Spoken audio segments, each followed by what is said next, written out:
Why are the feds going after Rudy Giuliani and not after Governor Cuomo?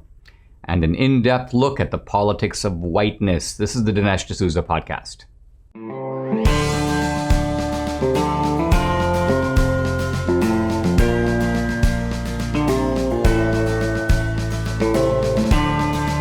America needs this voice. The times are crazy. In a time of confusion, division, and lies, we need a brave voice of reason, understanding, and truth. This is the Dinesh D'Souza podcast.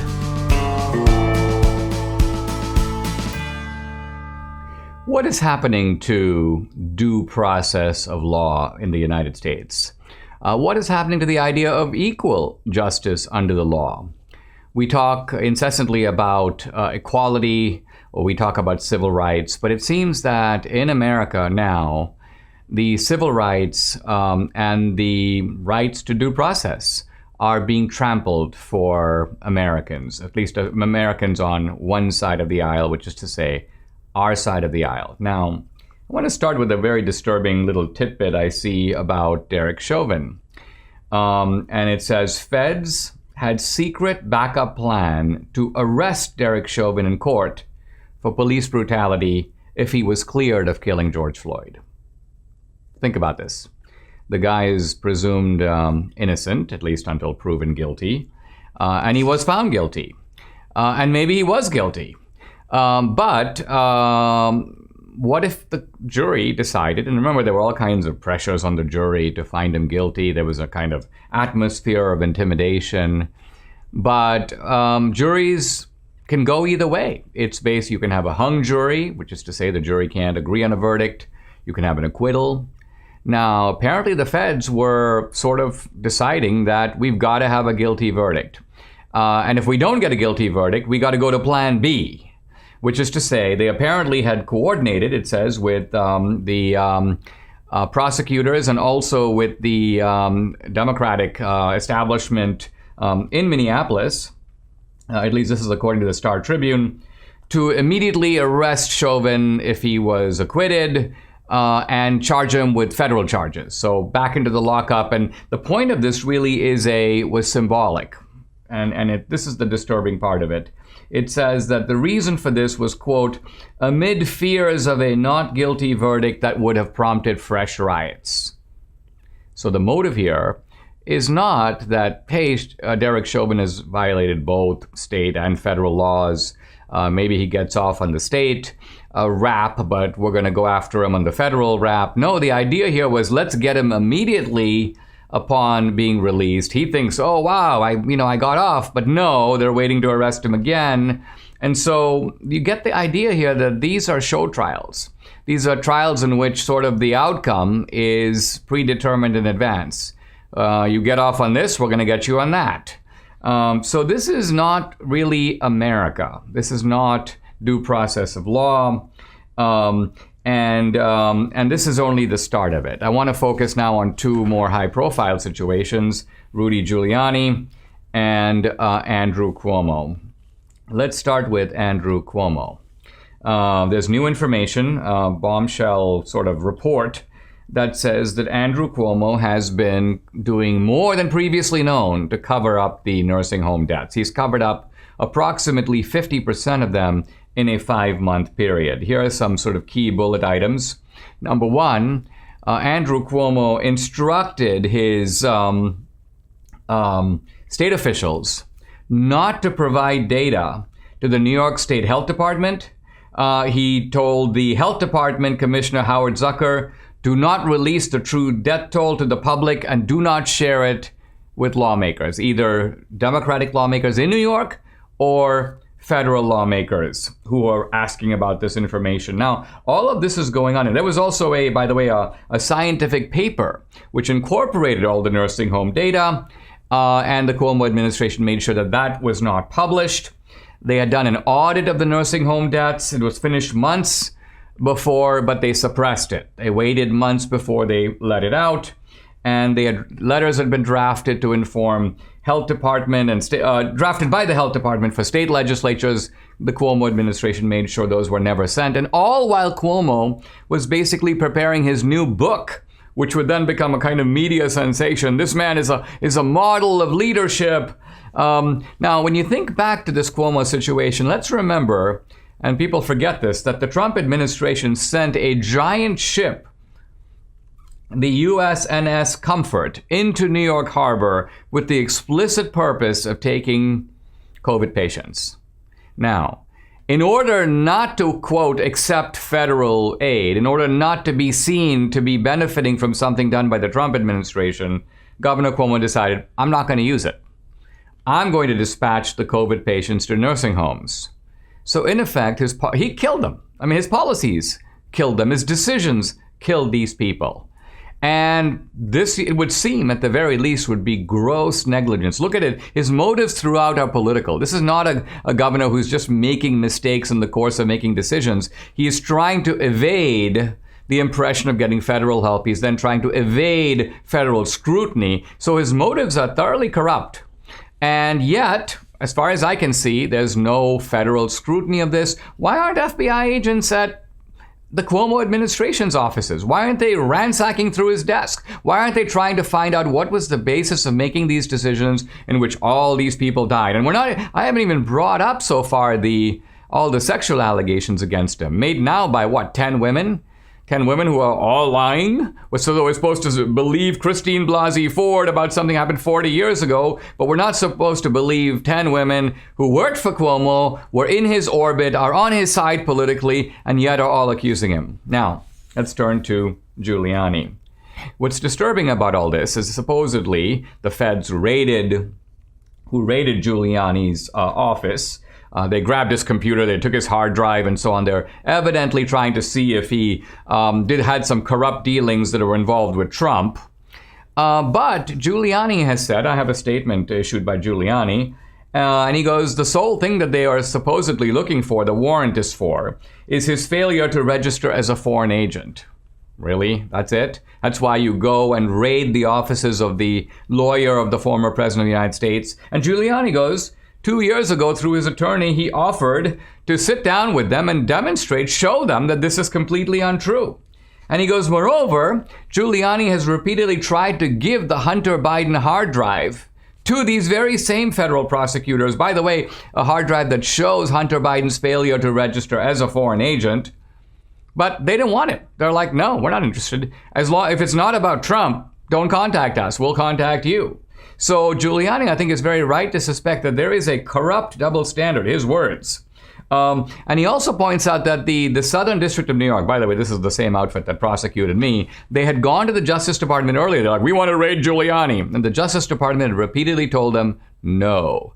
So what has changed? Well, what has changed is Merrick Garland, the new Attorney General, who's apparently a thug with a badge, to use a term I've used before. And Merrick Garland is like, okay, you know what? We're now in. Let's go for it. So Merrick Garland apparently is the guy who signed off on the raid on Giuliani. So what we're dealing with here is not only, it seems, a hit, a political hit. Would they be doing this to Giuliani? Ask yourself the simple question. If he were not the lawyer for Trump, if he were not fighting the alleged election fraud, if he they weren't scared of him politically, would they be doing this to him? And the clear answer to that is no. So the discrepant treatment between, say, Governor Cuomo and Giuliani shows that there are two standards of justice in the United States, one for them and one for us.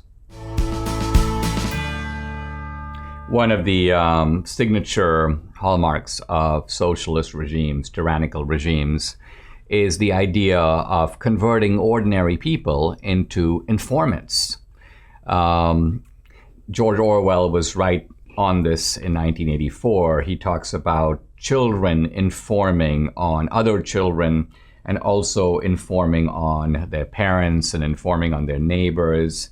Let me quote Orwell, nearly all children nowadays, meaning in the regime of 1984, were horrible.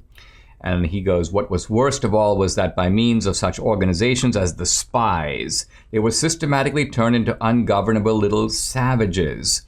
And yet this produced in them no tendency to rebel against the party. On the contrary, they adored the party and everything connected with it. All their ferocity was turned outwards against the enemies of the state. And then he says it was almost normal for people over 30 to be frightened of their own children. So socialist regimes, and we've seen this, by the way, we saw it in Russia, the old Soviet Union. We've seen it in China under Mao's Cultural Revolution. We see it in Venezuela today. You turn people into surveillance experts, if you will, spies for the socialist state. And not only do you turn them into spies, they take a certain kind of pleasure in performing this task. Now, I was looking at social media, and I see almost a classic example of this, quite disturbing. Take a look, listen. Nobody's gonna know. Nobody's gonna know. They're gonna know. Ooh, Marissa, we're gonna know. Especially when you documented your entire trip with travel dates. I recognize this seat back. You flew Southwest, right? Great, so I forwarded all of that to Southwest Airlines, and Anna made sure to tell me that they will pass it along to the appropriate leaders. So if you get marked as a flight risk, it was me. But wait, bestie, I'm not done. We need to discuss the other problematic shit on your page. Like the vaccine misinformation where you claim nursing babies are dying and women are hemorrhaging by association.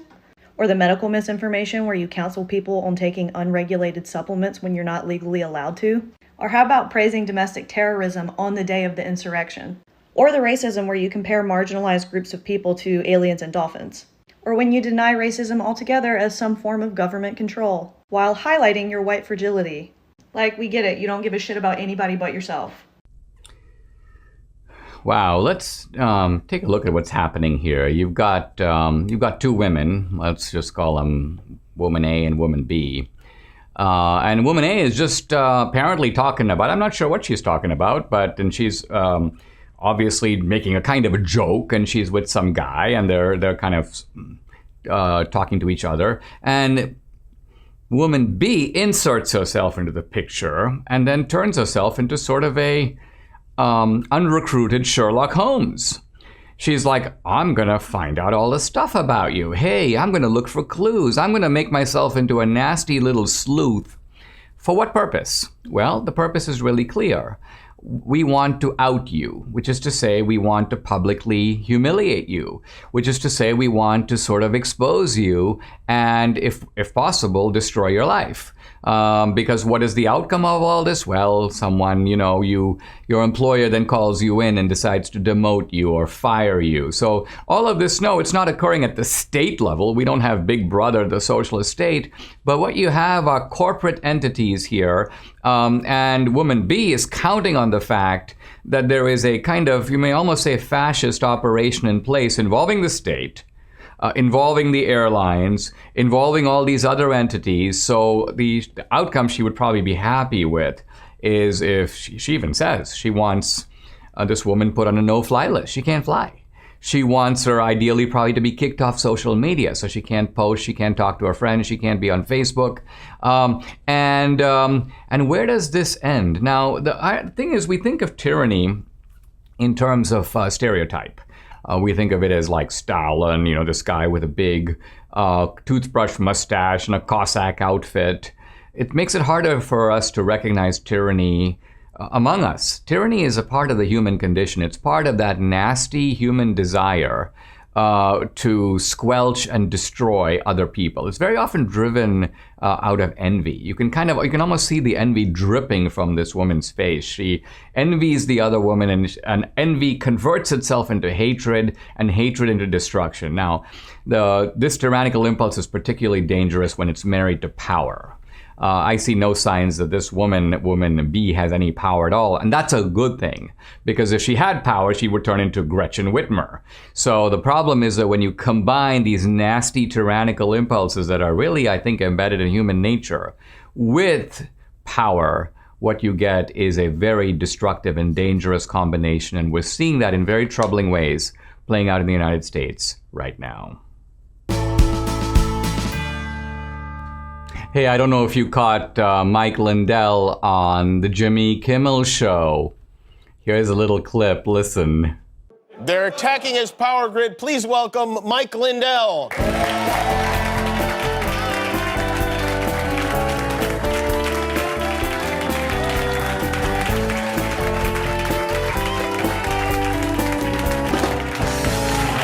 Well, thank you for coming. It's really funny because Jimmy Kimmel was sort of trying to get Mike, but he's such a goofball and so likable that he just kind of overwhelmed Jimmy Kimmel. Well, Mike Lindell, I want to talk to you about his MyPillow products and how they've really changed Debbie's sleeping habits. When she started sleeping on Mike's pillow, she started sleeping through the night because of that kind of change of life. She tried everything, nothing worked until she found MyPillow. She also has the body pillow. The cool thing is that these MyPillow pillows, they don't go flat. You can wash and dry them as often as you want. They maintain their shape.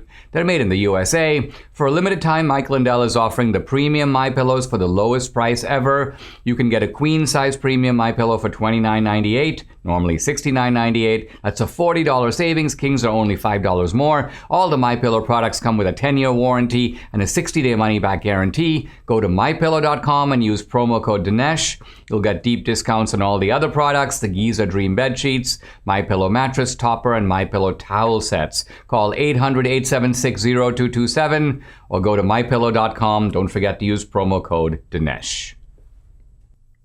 Christian organizations and schools and universities are often subject to discrimination, by which I mean that they are treated badly and treated differently because they're Christian. Now, fortunately, courts sometimes take a look at this and strike this religious discrimination down. And the good news is that's just happened at Wayne State University in Michigan in a case involving Wayne State versus a Christian club called the InterVarsity Christian Fellowship. Now, InterVarsity is it's a nationwide organization. They've got clubs on many college campuses. At Wayne State, their club has been around for 75 years. But in 2017, Wayne State University decided, you know what? We're going to de-recognize this club. We're essentially going to kick it off the campus. And why? Because the club, they said, is violating our non-discrimination principle. How is the club doing that? Well, the answer is that the club, according to Wayne State, in order to conform with the non-discrimination policy, had to be willing to allow anyone to be in leadership, even if those people in leadership disagree with the religious beliefs of the InterVarsity Fellowship. That's what the issue was all about. So the InterVarsity Fellowship disagreed, refused, and the school said, well, if you refuse, then you're out of here. So the InterVarsity Fellowship went to a Christian legal organization called the Becket Fund, and the Becket Fund sued. Now, what's really interesting is the judge's decision and some of the things it says. First of all, the judge says, wait a minute. The college is applying this non-discrimination policy in a highly selective manner. And now I want to read from his decision. He goes, specifically, club sports teams on Wayne State's campus exclude members who don't fall within the prescribed sex or gender identity categories. So, for example, women can't get on the men's team. Men can get on the women's team. Also, Greek letter fraternities and sororities exclude members and leaders based on their sex and gender identity. The Iraqi Student Organization required that its leaders be, quote, dedicated Iraqi students. So they're not open to anybody. They require that if you want to be in the Iraqi Student Organization and be one of the leaders, you got to be from Iraq. The Student Veterans Organization limits membership in leadership positions to those who are veterans or dependents on veterans, the ROTC. So basically what the court is saying is, listen, you can have a non-discrimination policy, Wayne State, but you can't single out a religious organization and treat it differently than you treat all these other organizations. So the bottom line of it, the InterVarsity Fellowship is now back at Wayne State. The university has been appropriately chastened.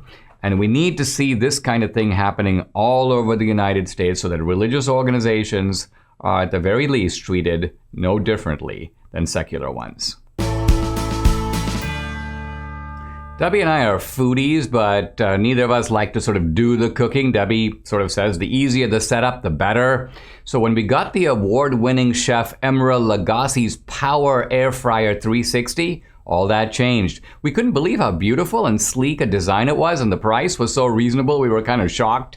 You got to check it out. And if you love fried foods, as I do, Emerils Air Fryer 360 cooks with hot air, no oil, so you can cook healthier with up to 70% fewer calories. Plus, it's faster than traditional appliances. What's the secret? Their 360-degree quick cook turbo heat technology cooks food with a whirlwind of superheated air for that great crispy fried taste without all of the added fat and calories. Accessories included. It also comes with many versatile accessories like a crisper tray, pizza rack, drip tray, and baking pan, easy cleanup. And with dishwasher-safe parts, cleanup is quick and easy. Debbie especially loves cooking flatbread because it's super easy, takes up minimal counter space, and she doesn't have to heat the whole house to do it. She hits a button, walks away, and in 20 minutes we have our flatbread Emerils. Air Fryer 360 makes an amazing Mother's Day gift. Right now they have an exclusive offer just for my listeners. Go to tryemerilair.com and use promo code Dinesh.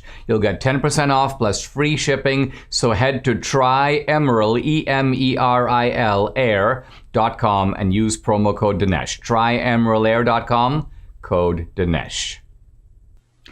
I've been writing about the issues of race and identity for a while now, and it's not all that often I come across a book that sort of takes me by storm, by which I mean just draws me into the themes, struck by its originality, its clarity of exposition, and its effectiveness in thinking through the argument. Well, recently I stumbled across Whiteshift, this book right here by Eric Kauffman, and I said, I got to have Eric on the program. So we chased him down. He's in London. Eric Kauffman's a professor of politics at the University of London. He's also affiliated with the Manhattan Institute. He's written a couple of other books, but we're going to talk about his book, Whiteshift. Eric, it's a real pleasure to have you on the podcast. Thanks for joining me. Let's start by diving right into it. What do you mean when you use this term, Whiteshift? What's going on? Well, the term is really meant to capture two things: the sort of white shift 1.0, if you like, which is the decline of the white majorities across Western countries this century, and then white shift 2.0 is sort of the longer term beiging or blurring of the boundaries of whiteness as we move into the next century. So both processes I write about in the book. All right. Now, you're talking about two huge developments. Let's focus for a moment on the first one. Whites used to be the overwhelming majorities in countries like Australia, Canada, pretty much all the major countries in Europe, certainly the United States. And what you're saying is not just in America, but in all these countries, we're seeing a shift away from these dominant white majorities toward less dominant white majorities. In some cases, perhaps whites don't retain their majority status at all. I know here in Texas, for example, that Latinos are likely to become a majority in the not too distant future. Now, my question to you is, this is happening. Is it happening sort of by accident or by design? Well, I think it's sort of an unintended consequence of certain policy decisions that were taken for sort of ethical, moral reasons to sort of try and craft a colorblind immigration policies. And the result of that has been, along with global demographic trends, the result of that has been a big shift in the origins of immigrants and thus in the ethnic composition of populations, because also the native birth rates have gone down a fair bit in the past century. And so as a result, the impact of immigration is so much the greater as well. Now, when the United States debated its immigration law in the 60s, I believe it was Senator Kennedy who emphatically said that this change in the immigration laws is not going to produce any big demographic shifts in America. There were others, by the way, opponents of the laws, who warned that it would. Was this a case where the critics turned out to be right? Yes, it was. I mean, in a way, critics like Sam Ervin, who I believe was a Texas congressman, were correct in that this did lead to a major change in the makeup of the American population. But it's true that people like Ted Kennedy said that the new legislation would not have this effect. And lo and behold, they were wrong.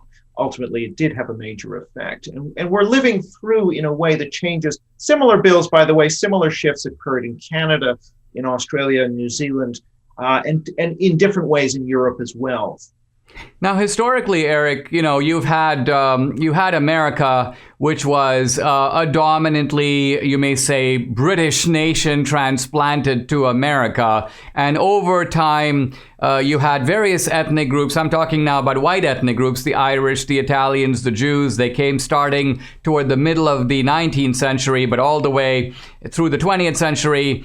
And they became assimilated into what Americans sort of called the melting pot. They melted into this supposed American pot. Could that be described as an earlier white shift? Yes, it can be. I mean, in the sense that the boundaries of the ethnic majority expanded from WASP to include Catholics and Jews. But I would stress a couple of things. First of all, it wasn't a shift in the meaning of white, the racial category, which actually Jews and Catholics already were legally white. So it's not the sort of becoming white narrative that you hear, say, in critical race theory, but it's much more about the boundaries of the sort of old American or all American ethnic majority expanding in a way. And this took place actually very suddenly. So even though there were a lot of Catholics and Jews, they were relatively unassimilated to, at least they were assimilated culturally, but not into the collective memory necessarily of the majority until really post-1960, after Kennedy's election. You had this sudden shift. By 1980, more or less, those divisions had faded away in large part. Now, one thing you say in Whiteshift is that we see this remarkable emergence of a kind of a left-wing ideology, which we're all very familiar with now, that essentially asks of every other minority group, particularly the sort of minority groups of color, but by extension, this would apply to gender, to sexual orientation, that these groups should emphasize and italicize their identity. They should celebrate it. They should be proud of it. They should put it on the table, so to speak, while whites should work to repent of and, if possible, dissolve their ethnic identity. Talk a little bit about how this ideology came into being, and then I want to go a little bit more in depth into what it entails. Well, yeah, Dinesh, I mean, you have to really go back to the 1910s, really, when you had an Anglo-Protestant country that was seeing a lot of Catholic and some Jewish immigration. The Bohemian cultural left intellectuals, they were known as the Young Intellectuals, lived in Greenwich Village. They very much celebrated this immigration as bringing spice and diversity into what they considered a repressive and boring society. They were mainly WASP themselves, but they were in revolt against their own group. They encouraged, they wanted ethnic minorities not to assimilate, to stick to their own faith, and they wanted WASPs to become cosmopolitans and get away from their ethnicity. So the message was what I call asymmetrical multiculturalism, multiculturalism for them, but not for us. And that's really the beginning of this mindset, which then becomes stronger and stronger as we move, particularly post the 1960s. It's less so about WASPs and Catholics and Jews as the outsiders, and much more about whites and African Americans, Latinos, and Asians as the outsiders. But it's the same mentality, which is about ethnicity for them is great, ethnicity for us is toxic. We're going to be back in just a minute. I'm going to ask Eric Kauffman to talk about whether the culture, the Bohemian culture of Greenwich Village, has to some extent become the culture of America. We'll be right back. Do you have trouble sleeping? I've got the solution for you. It's called Nutramedix, a professional supplement brand trusted by doctors since 1993 and now available to you. What I like most about Nutramedix is our shared values. Every year they donate a minimum of 50% of their profits to global charities and missions. That's right, 50% of profits. Amazing. Nutramedix funds projects worldwide that includes feeding the hungry, rescuing orphans, supporting widows, and equipping pastors. And their goal is to surpass 100 million in giving by 2030. Why shouldn't we support a company like that? Now, if you take supplements already, switch to Nutramedix. That's the product I use. A good night's sleep is hard to come by. Nutramedix's all-natural sleep support kit of Relaxmedix and melatonin is on sale for $29.95. Take an extra 20% off with the code Dinesh. So go to Nutramedix.com, that's Nutramedix.com, and use the code Dinesh for 20% off Nutramedix's sleep support kit.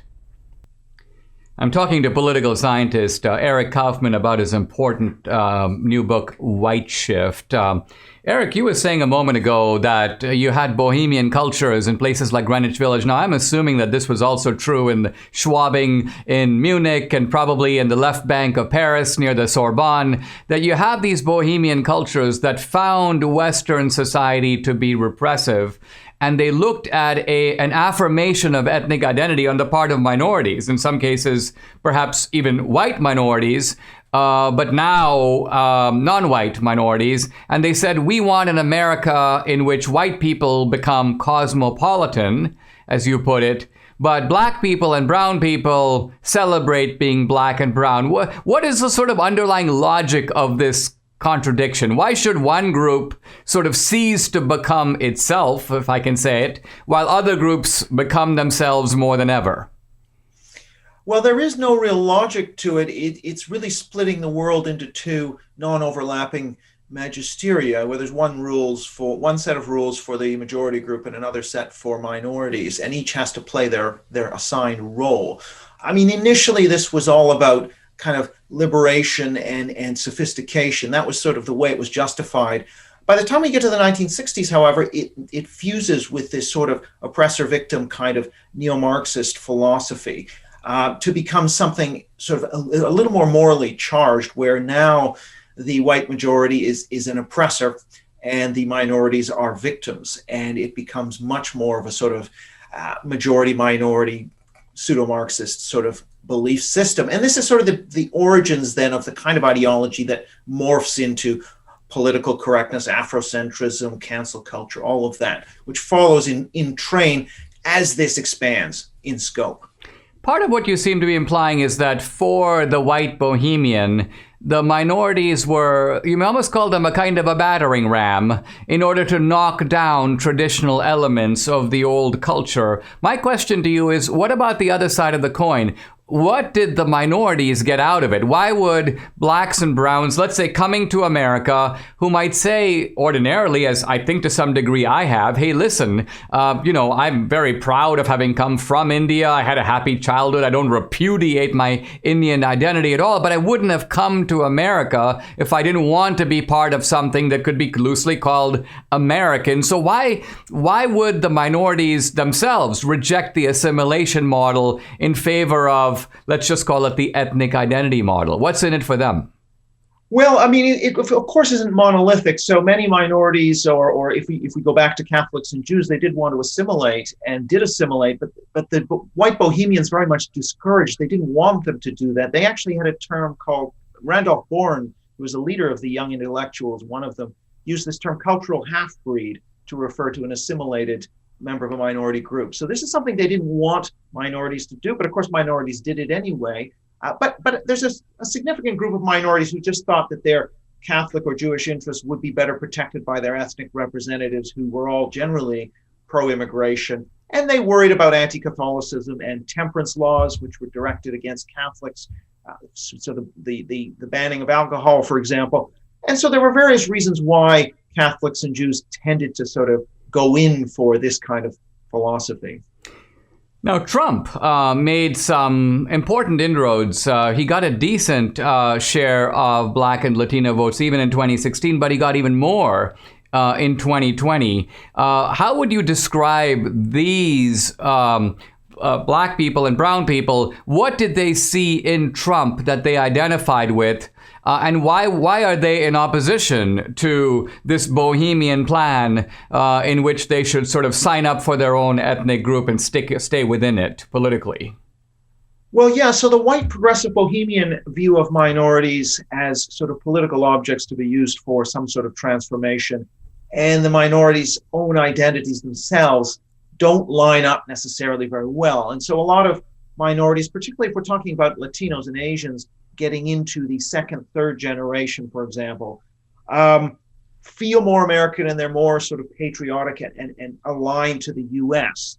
And for that reason, tend to be more likely to be drifting towards the Republican Party. So for example, if you look at non-white Americans, their party identity peaks at about 75% Democrat in 2008. And it's now only about 50% Democrat as of 2019. So there's been a big slide in the share of particularly Asians and Hispanics, but also African Americans who identify their party as a Democrat. And I think that's very important, particularly for the third generation. You make a very subtle point in Whiteshift where you say that that while minorities will very often celebrate their identity in explicitly racial terms, that whites tend not to do that. They tend to identify with nationalistic symbols. So no one's going to say, I'm really for white culture. I love the fact that Mozart was white. They'll talk about the fact that Mozart was a German, or Mozart was part of Western civilization. And so they use the paraphernalia of patriotism and the American flag and the national anthem. So would it be fair to say that whiteness is to some degree disguised because it appears under this larger, you may say, nationalistic umbrella? Yeah, so you have a white pan-ethnic identity that does exist, and it's more expressed by what it isn't. So it isn't Asian, it isn't Hispanic, it isn't Black, as opposed to what it is. And there's a taboo, of course, against creating a white club on campus. We know that. And so naturally, this then gets sublimated in different ways. But if you actually ask people, what is your racial identity? How important is it to you? You actually find that amongst whites, it's 45 to 65% of them sort of indicate that it's at least somewhat important to them, which is about 20 or 30 points less than other groups, but it is still a factor. And interestingly, it's also there to some degree amongst some minorities. So Latinos who identify as white, for example, which they're more likely to do if they're third generation, for example, they tend to be more likely to be Republican voters, which is quite interesting. But these are, to some degree, choices people make. When we come back, I want to talk to Eric Kauffman about neighborhoods and how the shifting composition of neighborhoods reflects, you may say, white shift in action. We'll be right back. In the era of the woke corporation, we need to know which companies will stand up for truth. Debbie and I are excited to partner with an extraordinary watch company that stands alongside our belief in traditional American values. The company is Eggard Watches. This is a company that's moving all its assembly to America. Their CEO, Elon, has his own unique voice, and he isn't afraid to use it. Elon was given a Fox Patriot Award to recognize his messaging in the middle of the defund police movement. To see all the powerful short films the company has put out, just visit their website at eggardwatches.com. Most important of all, Eggard makes incredible watches. Debbie and I are both wearing one today. You can sort of check mine out. I've shown it before. Just beautiful. And we've been ordering for family members. My brother in India saw the ad. He's like, hey, Dinesh, I want one. The craftsmanship and uniqueness is something to marvel at. They feel a lot more expensive than they are. Check out the entire Eggard collection. As a friend of the program, Elon has given us a discount of 15% off to share if you simply use promo code Dinesh at checkout. So go to eggardwatches.com. That's EGARD watches.com. I'm back with political scientist Eric Kauffman. We're talking about his book, Whiteshift. Eric, if you look at the division between, let's just say, Trump and Biden, or the Republicans and Democrats in America today, you find that the Democrats dominate the cities, particularly the inner cities, but the major cities are going in huge numbers for the Democrats. And then you have the outlying areas, the rural areas and the outlying parts of the country, which seem to be going the opposite direction. They go overwhelmingly for the Republicans, let's just say for Trump. I guess there's a fight for some of the suburban areas that lie outside the cities but aren't exactly quite rural. Can you describe the concept of white shift, if you will, and talk about how a lot of whites have actually decamped and exited the inner city, but a lot of other ethnic minorities, the Asian Americans, the Latinos, now occupy those inner cities with blacks and with a small number of residual whites? Well, yeah, so you've had a shift of white population towards areas that are relatively white. Now, this is true of all groups are attracted to their own areas. But some of the studies seem to indicate that whites have more exclusive neighborhood preferences, in that the share of whites that they're looking for in a neighborhood is higher than, let's say, the share of Latinos that a Latino would be looking for in their neighborhood. What you see sort of at the aggregate level is that White areas, all areas are becoming more diverse, including the heavily white areas. But whites are not moving into super diverse, highly minority areas, except for a few gentrifying areas near large city centers. And so essentially what's occurring is that, the very white areas are becoming a little more diverse, but the diverse areas are becoming a lot more diverse. So the white areas remain relatively white. They're declining a little bit, but not very fast, whereas the diverse areas are becoming more and more diverse at a very quick rate. And so, yes, this is leading to a sort of very interesting geography. It's worth saying, by the way, that a lot of the voting patterns are driven by the kinds of voters that live in rural areas. They're older, less likely to have a degree. If you actually strip out those demographic characteristics, there's a lot less difference between these places. So, for example, in Britain, if you take Brexit, a white working class person from London is no less likely to have voted Brexit as somebody in the countryside. And something similar is occurring in the US too, that if you were to take your white working class native born person from New York City, for example, actually their voting is not as different from the countryside as people think. Very interesting. Now, let's talk about where this is all going, because there is a school of thought that says, hey, and this is coming, I think, from the left, it's wonderful news that sort of whites are kind of on their way out. The faster this happens, the better. We're going to have a minority America, which is going to be a sort of a left-wing coalition of these different identity groups. Now, you say, I think, that is actually not so fast. That's not necessarily true. The real question is it possible to create, I think you used the phrase, an inclusive nationalism, in which just as the white majority, the WASP majority, was able to take in the Irish and the Italians in the past, is it possible that the still white majority of America could, quote, take in members of other minority groups to the point that they would create a kind of new majority, a majority that's tanner than the older majority, but remains a majority? Talk about the possibilities of that happening. What would need to occur, and what should the Republican Party perhaps do to accelerate the creation of that kind of a enduring, or at least new majority? Well, yeah, I mean, there's really two entities. One is the sort of nation state, which includes everybody. But then you have the melting pot, which is the ethnic majority, I would call it. And the intermarriage rates are such between all groups that we're seeing the pot bubbling. And so, yes, I would think that what we will see is this emerging mixed race group. But I argue that it will look more back towards the kind of European and Anglo past, simply because that has the longest roots in the country alongside the African American. But the African American melting pot is a separate melting pot as well. I would say that the Republican Party is obviously going to want to be pro-assimilation. I also think the pace of immigration matters, because it takes a long time for groups to melt into the core, and the more they melt in and the more they assimilate, the more they'll move towards the Republican Party. There's always going to be a political division, perhaps, which will affect how people think of their ancestry as Americans. But I think that we are seeing this melting process, and it will lead perhaps to something like we see in Turkey, or even in the state of Hawaii, where the Hawaiians, there's only about 7,000 pure Hawaiians, but actually there's hundreds of thousands of Hawaiians who identify as Hawaiian. And similarly, I would have thought in the US, you'll have a sort of very polyglot gene pool, but the identity will be back towards a much narrower set of ancestries and myths.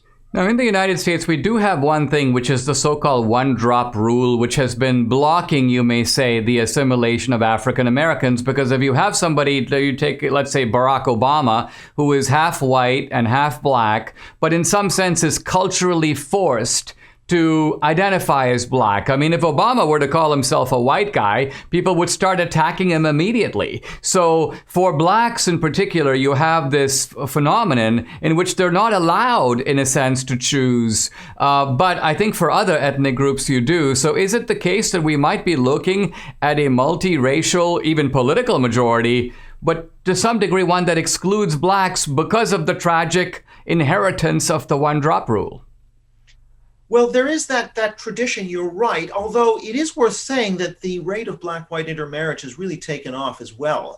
And certainly if you were to look in Britain, you could see people with African ancestry who might perhaps be considered white at some level. And I think maybe in the US, you'll get eventually the creation of that kind of mestizo that you have in Mexico, where it's going to be the African American and the Anglo myth of origin that becomes the nucleus of this national ethnic group, if you like. I think I could see that occurring. So I don't think there's an insuperable barrier to the absorption of African Americans either.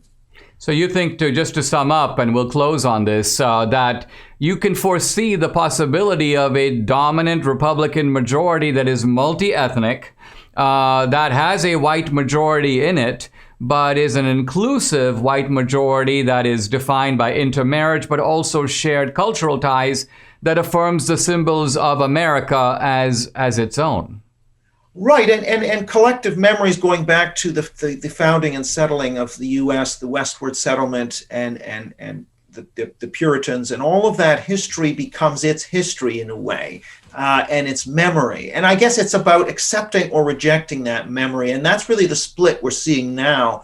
If you look in the survey data, people who reject that collective memory are much more likely to vote for the Democrats, and those who accept that are much more likely to be Republicans, regardless of their actual ethnic origin. And that's sort of that debate over the collective memory and what is America, I think, will define, in a way, some of the divides between parties going forward. Thanks, Eric, for what I think has turned out to be a very stimulating discussion. Thanks for coming on. Thanks, Dinesh. Thanks for having me. For years, actually decades, I've never invested in gold, just the stock market. But now I'm seriously worried about the regime we have in Washington. One crazy thing after another, no sense of fiscal responsibility. So if and when things go nuts, and I expect them to, you need to invest part of your savings in precious metals like gold and silver. I am. Why? Because it's a hedge, a protection. And Birch Gold Group is the company I trust to help you convert an IRA or eligible 401k into an IRA backed by gold and silver. Now today, April 30th, is the last day to get your free home safe on qualifying purchases when you buy physical gold or silver or open a precious metals IRA with Birch Gold. Text Dinesh to 484848 for your free information kit on precious metals IRAs or to speak with a Birch Gold representative today. With 10,000 customers, an A+ rating with the Better Business Bureau, countless 5-star reviews, they can help you too. So text Dinesh to 484848 for your free safe with qualifying purchase.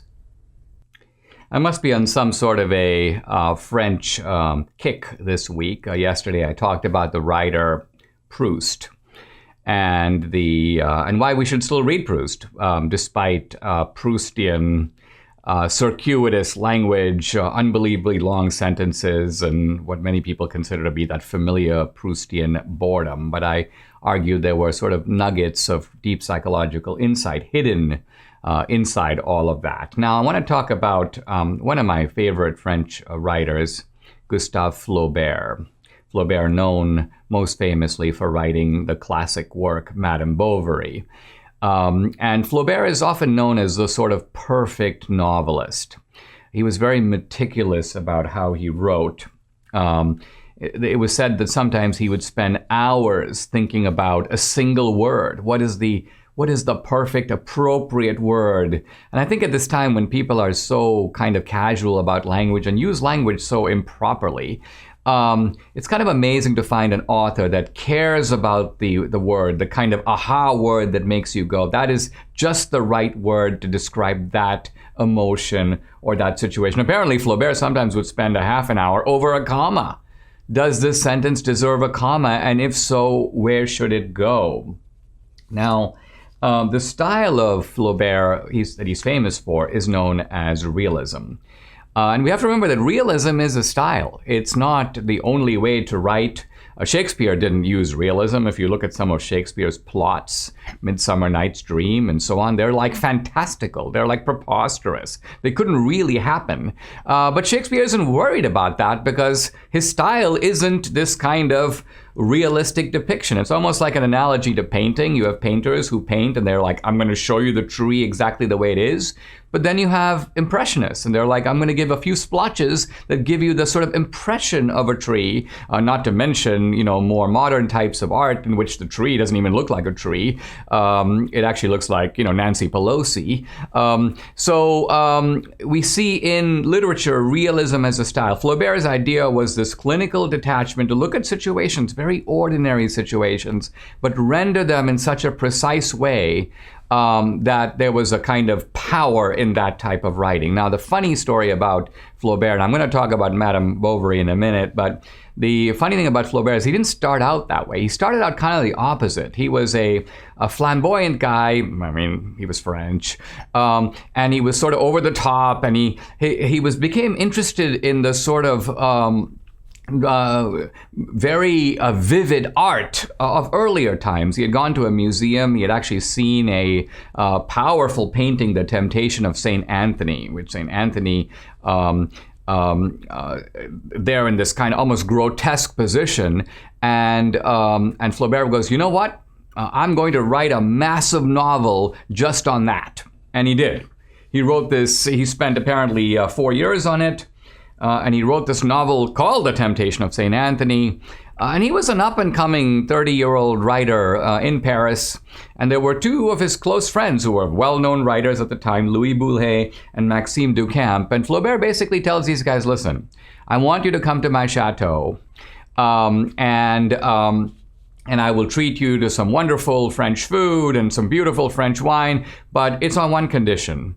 On Friday, I'm going to start reading to you my masterwork, The Temptation of St. Anthony. It's probably going to take me 2 days to do this. During this time, you must sit in full attention and not say a word. And then when I'm finished, I want you to tell me what you honestly think. And so the two friends who love Flaubert and were actually very interested to see what he had come up with, they're like, okay, we agree. And so Flaubert gets started on Friday. He goes all day Saturday. He goes half the day Sunday. And at the end of it, he stops and he goes, so what did you think? And the first guy, Duchamp, sat in stupefied silence and said nothing. And then the other guy,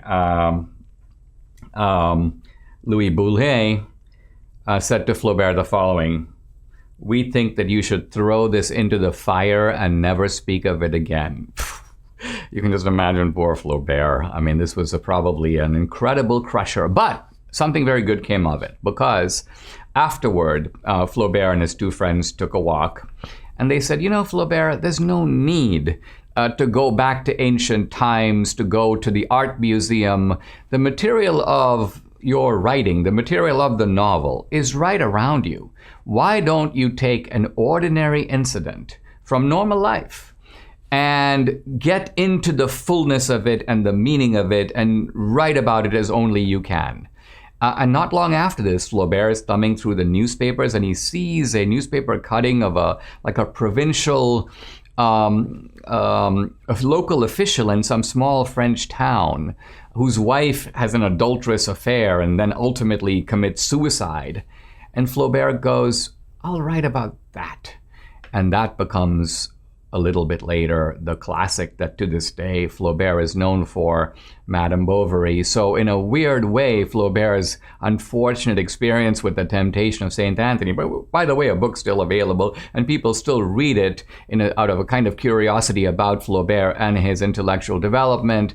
But in this way, the great masterwork, well worth reading, Madame Bovary, came about.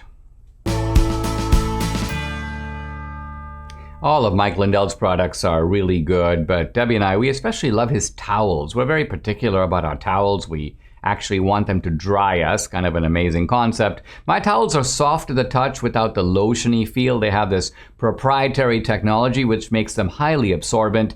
Other towels kind of feel good, but they don't absorb. My Pillow towels are available in multiple styles and sizes, machine washable and durable, 10-year warranty, 60-day money-back guarantee for a limited time, 2-for-1 low price and free shipping on the 6-piece sets, and save 30% on individual towel options with promo code Dinesh. Call 800-876-0227 or go to mypillow.com. Make sure to use promo code Dinesh. I'm going to talk in this segment about the genius of Flaubert and about his novel, Madame Bovary. A novel that is conventionally thought to be a story of small-town adultery. I'm going to argue that that is not its main theme, and that its main theme is actually something that we should all think about and that relates to things going on in America today. So Flaubert was captivated, at least in his early life, by the Romantic movement. And the Romantic movement is a movement that is driven by the search for great achievements, high ideals, appealing to sort of the highest and more sublime aspirations of humanity. And the Romantic movement pitted itself against something that admittedly Flaubert hated, which is the culture of the bourgeois, the culture of industry, of ordinary life, of people, for example, digging ditches and going to farming festivals and dispensing out pharmaceutical drugs, and let's just say working in Target in our own time. So here is Madame Bovary, and she is someone who is enraptured with the idea of living this kind of romantic, or to her, sublime life. She wants to live for something truly wonderful, truly spectacular, truly great, although she doesn't know what that is. Flaubert, in a sense, identifies with her. Why? Because he too, Flaubert, wants to live in a culture that is a high culture, that can rise above, you may say, the level of the ordinary bourgeois life. And Madame Bovary in her early life goes to a convent. France is deeply Christian. She's educated in a Christian way. And I find it fascinating that when Madame Bovary is in the convent, she finds certain things in the convent very appealing, and that appeal to this romantic sense in her. She loves, for example, the bleeding statues. She loves the incredible Baroque architecture. She even loves the liturgy and the kind of dramatic performances that she sees in various festivals and so on. What she doesn't like is what she sees as the routine, boring aspect of it. The nuns do the rosary, bead number 1, bead number 2, and then they all have to clean the kitchen. So this aspect, the routinized aspect of religious life, does not appeal to her. In a sense, you may almost say she wants to live in the France of the Middle Ages, where you have the knight errants and their ladies on a pedestal, and so there's a Don Quixote element to Madame Bovary. She's looking for a life that seems unavailable to her in France. She marries a guy named Charles, who doesn't abuse her in any notable way, and her objection to him is not even the fact that he, my husband doesn't love me, he doesn't really understand me. It's none of this, none of that. It's rather that Charles is an ordinary fellow, and his concerns are with ordinary life. He wants to attend to this matter and fix this thing on his estate, and he wants to dispense these medicines. He's a medical doctor, and for Emma, it's like, is this what life is all about? Isn't there really something more to it? In one notable scene, Emma and Charles are invited by a friend of theirs, the Marquis d'Andervilliers, to a dance, to a ball. And at the ball, there is in the center of the room this old man. He's actually the Marquis d'Andervilliers' father-in-law. But this is a guy who's like 90 years old, and he's like doddering. He doesn't really know where he is, but in his youth, he was really something. He was actually one of the most notorious, dazzling men in court. He was known for having met all these world leaders. He fought in notorious duels and apparently killed a whole bunch of people in these duels. He was a diplomat, a statesman. He knew Marie Antoinette. He was part of that world. And so the funny thing about it is you have two opposite reactions to this man, this old man who's called the Duc de la Verdière. You have all the sort of smart young people at the ball, and they're looking at him, they go, look at this old geezer. This is basically like the Flauberian version of Joe Biden. He's a doddering fool. He's an idiot. Who can respect such a man? He almost tripped. Look at him. He can't even remember where he was yesterday.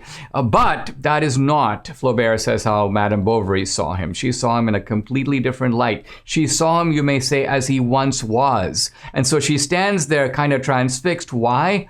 Because to Madame Bovary, all these other people around her are idle fools. What are they doing with their lives? Look at this guy.